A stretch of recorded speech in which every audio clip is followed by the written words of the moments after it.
Començarem aquest vinyasa de Marichiyasana 3 Dandasana o Urdhva Prasarita Padkonasana. Agafem un suport suficient, que poden ser uns totxos tous, 2 mantes, l'alçada suficient perquè puguem entrar la columna de baix, la part de dalt del sacre i columna lumbar endins. Estirem les cames, espitxem els talons, mantenim el cos ben dret, pleguem la cama dreta i després l'esquerra. Tornem a plegar la cama dreta i ens estirem endavant en una Marichiyasana 1 simplificada, lleugera i curta. Marichiyasana 1 simplificada, lleugera i curta, deixant baixar l'esquena endavant. Tornem a Dandasana,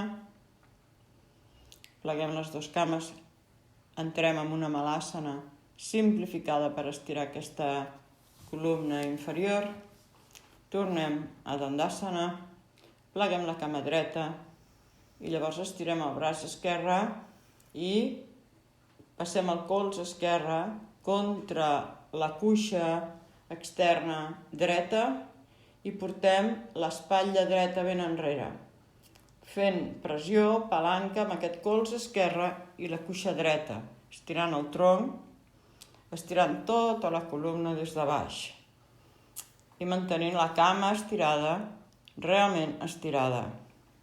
Canviem, pleguem la cama esquerra, estireu el braç dret i feu aquesta pressió de l'exterior del colze dret amb l'exterior de la cuixa esquerra, portant l'espatlla esquerra enrere, estireu bé la cama dreta. Això és Marichiyasana 3.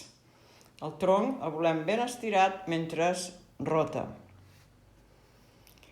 I tornem després amb la columna plana a terra després d'aquesta torsió.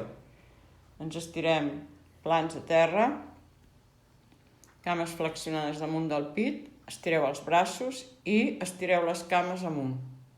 Fem unes sèries de Urdhva Prasarita Padasana, portant bé la columna, aquesta columna inferior a terra.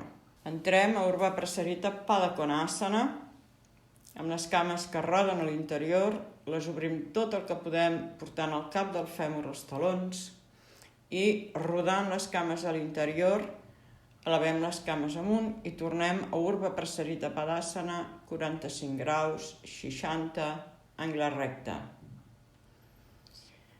Flexioneu les cames damunt del pit, poseu el peu esquerre a terra i pugeu la cama dreta buscant l'angle recte. Els braços continuen estirats, ben estirats a terra, estireu la cama esquerra espitxant el taló i tornem a Urdhva Prasarita Padasana.